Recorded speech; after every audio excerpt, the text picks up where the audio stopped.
Now, before we get into the video, I'll be doing a stream later today, circa 7 o'clock British time, maybe 6 o'clock British time, and I'll be featuring all your comments from this video in the live stream, and we'll be talking about everything and anything really, so please watch the entire video, and then at the end, leave your comment down below of anything you want to do, and yeah, we'll feature it in the stream later today, as well as the conclusion to Game Week 298, and anything else that might be going on with announcements and posts and whatever. Enjoy the video. Hello. I am Quinny. Welcome to the channel. In this video today, we're going to be talking about all the furore, all the uproar that we've had, I guess, since like Friday, beginning of last week, after last weekend with the competitive scores and whatever. We're basically now a week on, we're at Monday, and the leaks throughout Twitter are kind of knocking around. We're getting some Croatian action, we're getting some more Croatian football released, it looks like. The entire league looks to be on board, and obviously the announcement we had on Friday with all the Champ Euro Division 2s coming out, so Championship, League 2, La Liga 2, Bundesliga 2, and Serie B. A lot of people have been very upset about it in terms of the introduction of it, the added cards and all the rest of it. It did kind of confuse me at first that so many people were surprised, because I did a video where we've spoke about it quite a lot on the channel, maybe once a month or something like that, where we spoke about like the future of Challenger Euro, what the new season could offer in terms of new regions, new licenses, new dynamics, all this sort of stuff. I find it really surprising that so many people are surprised that this has happened or that this has been on the cards. Like the last video I done, I'll link it in the description of this one in case you want to check it out. The future of Challenger Euro. In that video, I actually praised Sorare for the fact that we kind of knew they had these licenses in January and they didn't roll them out instantly, because a mid-season implementation of something like that, like what we got on Friday, mid-season, would be wildly impactful and would, it would just be a totally different kettle of fish. So I actually expected it to kind of come. Now, the main issue I've got from last week really is the whole 11th hour element of it all, right? Now, I individually am not really affected too much by this, to be honest with you, because I've only got like a couple of championship players and they will no longer be eligible in Challenger Euro. And that's the only thing I see as kind of like any sort of issue, because championship players have always been there, and for it to happen as of game week 300, they'll no longer be eligible. Like, I do think that's poor form, to be quite honest. But for there to be a new division and for us to have, again, we don't even know if the cards are going to get licensed at this point, but a scoring opportunity in a new region for League 2, La Liga 2, Bundesliga 2 cards, etc., that are licensed and printed in Japan originally, or Korea, or Austria, or Belgium, or any number of places, Benfica, Russia, all these places that have big squads, good academies and whatever. These guys do tend to end up through transfers, free transfers, loans. Maybe they're an up-and-coming kid in the academy, maybe they're 28 and they're just like a journeyman guy, a solid professional, or maybe they're just crap. That does happen as well. But these divisions are like a bit of a nexus for the transfer network that we currently have cards for. A lot of people do lose cards to red X's on transfers to these places. So I like the fact that they'll have more utility, of course. I like the fact there's a separate region to contain them all primarily. They're not going to interfere with Challenger, which is already bulging at the seams, especially now they're adding on another entire division with Croatia. But they re-signed St Etienne as well recently, so we knew that, and that was done after their relegation was confirmed. So we know St Etienne cards will be rewarded in here. We'll probably have relegated clubs as well from Germany and France and whatever that maybe were licensed, Spain and this kind of thing, will automatically go into the prize pool. So we don't know exactly the full extent of this region, what it will become. Maybe it will just be like a kind of overspill region for some of these red X's and for these guys that get relegated. If you've bought, I think all three La Liga teams that get relegated last year had full complements of cards like Levante, Granada, and I forget the third team, But if you have those cards, if you had a team, you had a stack or something, then you've got a bit of utility to be getting from them again. They, of course, are eligible also in Specialist and Underdog, All-Star, and Under-23s. Now, I really don't have a problem with any of that, to be honest with you, because the only arguments I have that come back to it is like, oh, there might be some OP people there. They're a tier 2 division. They shouldn't be outscoring a tier 1 division, if that makes sense. But that's, not all football was created equally in that respect. Like the full Croatian league's coming on today. It is, I will tell you right now, it is not going to be a better standard from the top teams in that division than what you get on the actual park from these second division teams in the best 5 primary leagues in Europe, if that makes sense. But what the Croatian league does give you is it does give you some cheap teams, it does give you some opportunities for some prospects and whatever, because especially Croatia, like as an individual, if we just take Croatia for what it is a country that produces a lot of talent that filters all the way through Europe. So like, you know, I actually think it's overkill, this division, to be honest with you. I don't think the entire division is required. Dynamo Zagreb was a fantastic get. They are definitely a club that we want involved in the platform for, you know, the kind of prospect of cards that they generate, you know, their standing in Europe, you know, even their domestic competition, of course. Hajduk Split and Rijeka, you know, there's arguments for them. And, you know, if you are going to have Zagreb, it is kind of shit just having one team from a country, because if you're from Croatia and you're not a Zagreb fan, you know, maybe you don't want to get involved in that. And I'm just putting myself in my shoes and thinking, well, if they license Scotland and they only get Rangers and nobody else, like, I wouldn't just go, oh fuck it, I'll buy some Rangers cards. It wouldn't happen, you know. So and again, not that Croatia is a huge demographic or something you need to cater for, but just the general strategy of you know, the reason I say it's overkill, right, is because I'm aware that we've just signed Rosenborg, and Rosenborg would very much, in terms of template and stature, be the Zagreb of Norway. Now, over the last like maybe 10 to 15 years, Rosenborg are not the dominant team in Norway that me and you might close our eyes and imagine them to be. Teams like Molde have been much more dominant in Norway over the last couple of years, and you know, maybe over the last 5 to 10 years we've seen some outliers, guys like I'm sure Bodo Glimt are Norwegian, Strømsgodset, and I think the team that Potter was at, that he took into Europe, I think they were actually Swedish rather than Norwegian. But point being, in Scandinavia, like, there's not really out and out dominance in the division, because generally it's just quite a poor country for football, like TV deals and sponsorships, that sort of thing. So they primarily sell guys out, and again, a lot of the best Norwegian guys that are coming out, they go into Champ Euro, and some of them are pretty handy. Anyway, so I would imagine we had Zagreb and we get Croatia. We now have Rosenborg, we probably get the rest. We've had Midtjylland, we've had Aalborg, so we're probably going to get the rest of Denmark.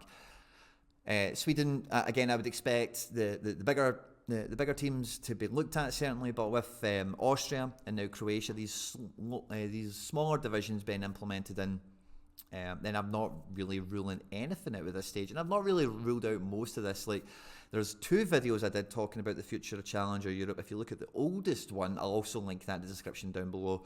I basically go through the whole map of European football and talk about the profile of countries and clubs and leagues and what we could imagine. And in the first video, I kind of discounted a lot of Scandinavia right off the bat, but by the time I made the second video, we'd had Aalborg and we'd had Austria. And if you have Austria, if you take away Salzburg, there's not really anything going on in Austria that's really worth noting. If you think about how long we've had Austria, even versus you know, Denmark, which is, you know, maybe it's a wee bit better. You know, they've got maybe a few more clubs that are household names. You know, we've got Aalborg, we've got Midtjylland, we've got Copenhagen. There's 1 or 2 other ones, they're just escaping me at the moment. But there's a few more teams in Denmark that have done all right in Europas and stuff like that over the years, you know, than certainly Austria's had over the last 20. What this can help us do, fix the prize pools, even the Croatian league, these Division 2s if they come on, even the Norwegian league if it was to come on, also we have Austria and everything else, right?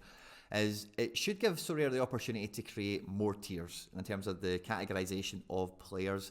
It should give them the opportunity to maintain integrity in the upper tiers, you know, because really there should be no real reason, unless the market really drove it in such a way, which is then the decision of, you know, us. It's democratic, you know. If everyone's paying crazy money for a wonder kid that's in Bundesliga 2 or something, then they should be in the best tier, you know, because that's just is what it is, you know. But outside of that, there really shouldn't be too much penetration into the elite tiers from a lot of this substandard football, you know. Let's just to keep it blunt, you know. Yes, at this point in time, we do have a lot of that in the prize pools, but like I've mentioned on content numerous times, and again, like, I'm just going to be straight with you, right? I make content as often as I can, right? And I make content talking about mainly what I'm thinking about, and what I'm always trying to do is be 3 months in the future. It's pretty much what I'm always trying to do in the content, and that's why maybe sometimes it's not quite as exciting for you, or, you know, I don't know, whatever. Because I'm not always living in the here and now with football in general. I'm always like, oh, I can't wait for the group stages of the Champions League, or I can't wait for that big game. And we're so rare, it's game week to game week. I can't wait for these teams to come back in, and that sort of thing. And, you know, like,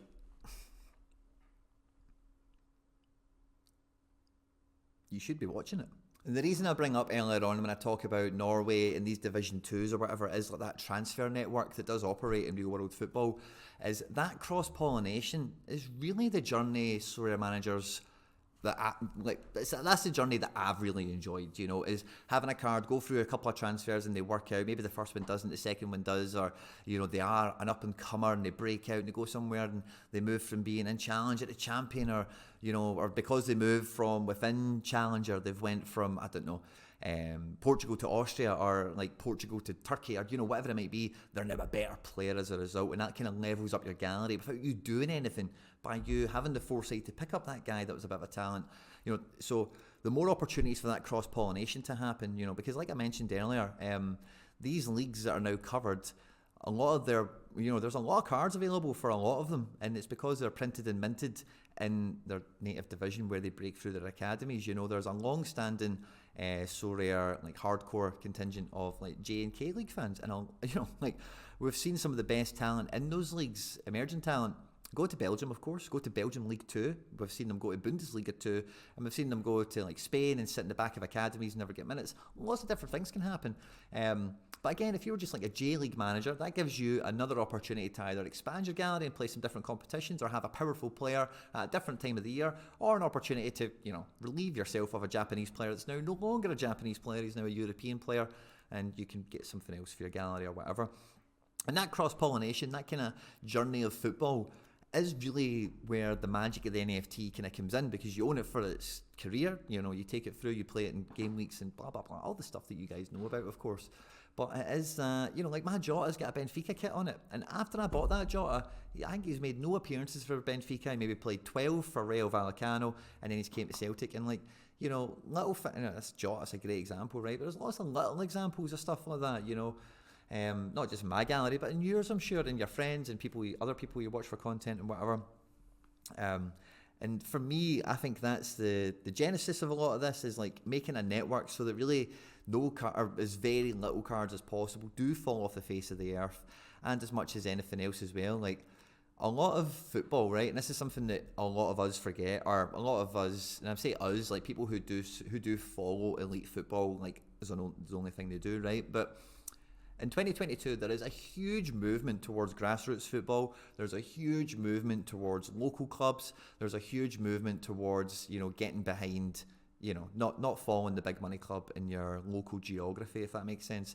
And that's not true. And that's true not just in, the UK, but all across Europe. Like I'm a big fan of clubs that are hated by people because they're corporate built, like City, Leipzig, and somebody else I quite like as well. It's kind of built that way. I forget who it is now, sorry.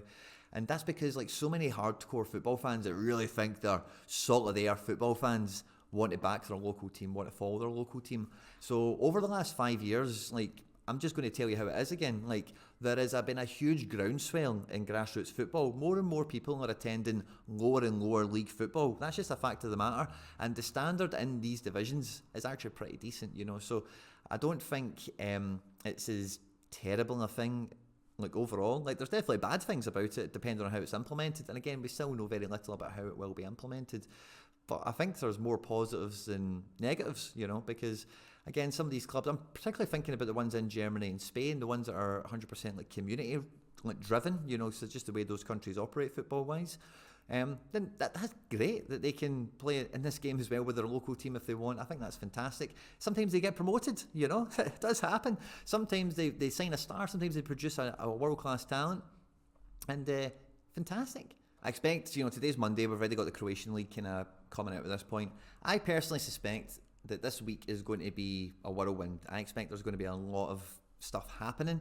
I personally, this is just my personal belief, is that game week 300 is some sort of deadline where shit has to happen. Now, I'm not making excuses or anything like that, right? But I've been around the block enough times to understand the hurdles that come to Sorare. And a lot of them are kind of external factors, stakeholders that are not as well greased to the time scale and the timeline that we want cards issued out, in terms of authorizations for things and all the rest of it. And, I don't have any contact with them on a daily basis or anything like that, but I've spoke to them maybe about 4 or 5 times over the last 2 years, just different bits of content, like Dan's been on my streams and stuff like that, And, you know, I get the sense that, you know, there really is so much that you've just got no idea of what's going on in the background. Again, I did a video last week, like how to win on Sorare and is Sorare too hard? And I think in both of those videos, like, you know, from the beginner's point of view as well as anyone who's long-standing on the channel who wants to come in and pop in and check those videos out, I think there's solid threads that haven't really been altered by much of this.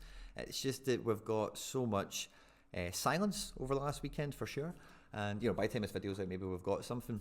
And also, just that it's so last minute. But again, I feel that game week 300 is some sort of deadline, some big stuff, because they've been so confident, they've been so bullish about the new season coming out.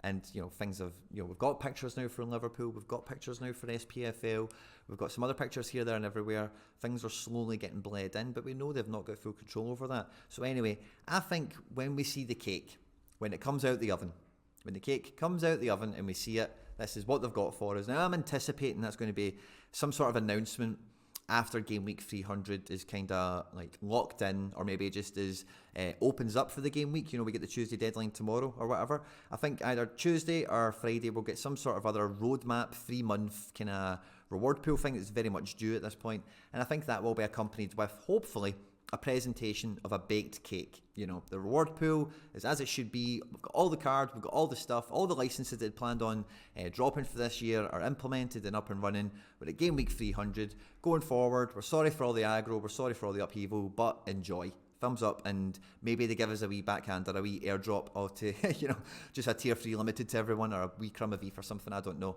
Because the silence and the 11th hour element of a lot of it has been terrible, to be quite honest, you know. So that's what I'm expecting over the coming week, is lots of changes, lots of stuff to be dropped and implemented. I expect much more communication from them.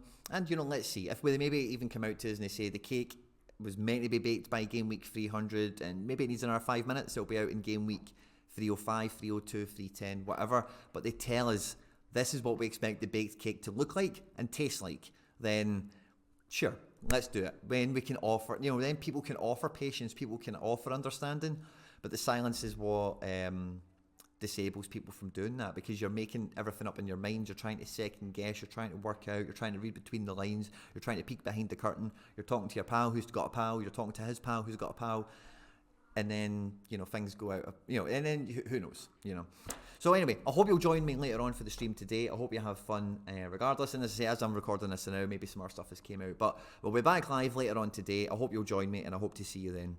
Like, subscribe, share, retweet, all that good stuff, guys. Stay out of trouble. I'll catch you on the next one later today. Take care. Bye-bye.